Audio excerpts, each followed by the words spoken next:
Mississippi is the birthplace of blues, rock and roll, Faulkner, and comeback sauce. But perhaps one of our most significant contributions is the activist who pioneered the civil rights movement. One particular and influential voice of the era credits Mississippi and the South for an upbringing that gave her the strength to lead even as others were felled by violence. WJTV's Nate Holmes shares her story tonight. I didn't choose the movement chose me. Leader, pioneer, civil rights activist Flonzie Brown-Wright. Born and raised in Madison County, she credits her success to her Southern upbringing. I come from the stock where people believed in hard work, work ethics, work values. After spending some time in California, Wright, formerly Flonzie Brown Goodloe, moved back to Mississippi in 1962 with her 3 kids. For about a year, Flonzie spent time in Biloxi. That's when her work started. I found myself one evening at a church in Biloxi at a freedom meeting. I was in Biloxi when Medgar Evers was assassinated, and that was really my defining moment. Flonzie came back to Canton in '63. During that time, the city had a high potential of black voters. She was offered a position as branch director of the NAACP office in Madison County. The main agenda, getting blacks registered to vote. Going door to door and leading marches to the courthouse and teaching people about this 21-item questionnaire and all the things that came with that time period. But it wasn't easy. Many times she was a one-man band. On any given day when I would come to work, there could be 2 or 3 truckloads of Klansmen sitting out in front of the door of the NAACP office. Many times I would come to work and the Klan would have put under my door a card, which is in my book, that said, "The eyes of the Klan are upon you." There's one event in particular Flonzie will never forget during her tenure as branch director. James Meredith's 1966 March Against Fear. As you walk down Highway 51 through the Delta areas to try and encourage people to go out and register and vote, that was the primary focus. The second focus was to demonstrate to the world that a black man could, in fact, walk down a Mississippi highway without any harm befalling him. But on the second day, Meredith was shot in the arm. Word quickly got out, and marchers decided to finish his walk. But they needed Flonzie's help.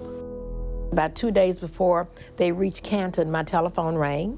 And of course, I answered in my usually energetic voice, and the caller on the other end said, "Is this Flonzie Goodloe?" And I said, "Yes, it is." He said, "Well, this is Martin King." I said, "Well, good morning, Dr. King. How can I help you?"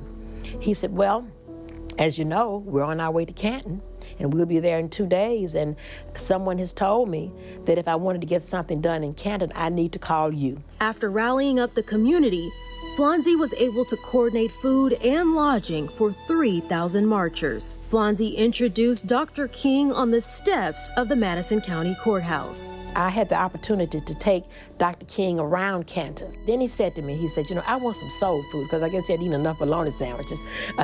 He said, "I want some soul food." I said, "Let me call my mother." Dr. King and his members there ate at my mom and dad's table. And we talked about that for years. And the dishes that Dr. King ate out of, I'm going to donate them to the Mississippi Civil Rights Museum. Later that evening, organizers held a strategy meeting about the next march. That day, Flonzie made a promise to Dr. King. He said, "My days are numbered. I'm not going to be with you very long.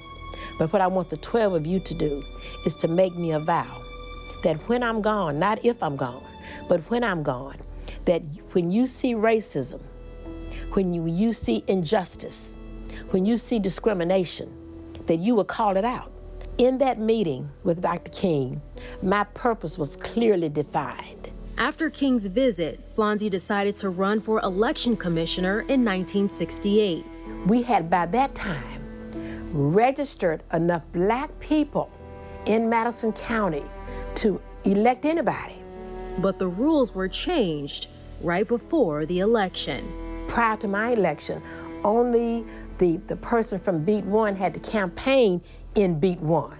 But then when it came in the news that a black woman is now qualified to run for an election commissioner's position in Madison County, they changed the rules and required that I run in all 5 beats of the county.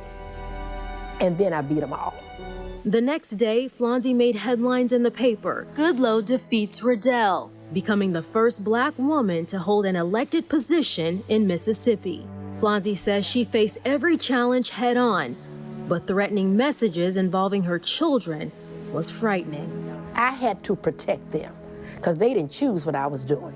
When my kids would leave school every day after that call, I would let them get a little head start walking with their friends, and I would drive on another street to follow them home to be sure that they got home safely. And they never knew that until 10 years ago. After serving 1 term as election commissioner, Flonzie accepted a job as an investigator with the EEOC. She retired after 18 years. She now travels around the country, speaking to students and different groups about her experience and the importance of voting. If you don't want to vote for you, vote for your grandmother who couldn't vote. Vote for your grandfather who didn't have the right to vote. He had no choice in who was elected. So if you don't want to vote for you, because so many people have bled and died for you to have this opportunity, then you vote for the people who didn't have the opportunity. Flonzie also documents her story in her book, Looking Back to Move Ahead. At the end of the day, when it's all said and done, I just want one question really raised on my tombstone, on my headstone. Have I done enough? But for now, Flonzie says there's still work that needs to be done. Nate Holmes, WJTV 12.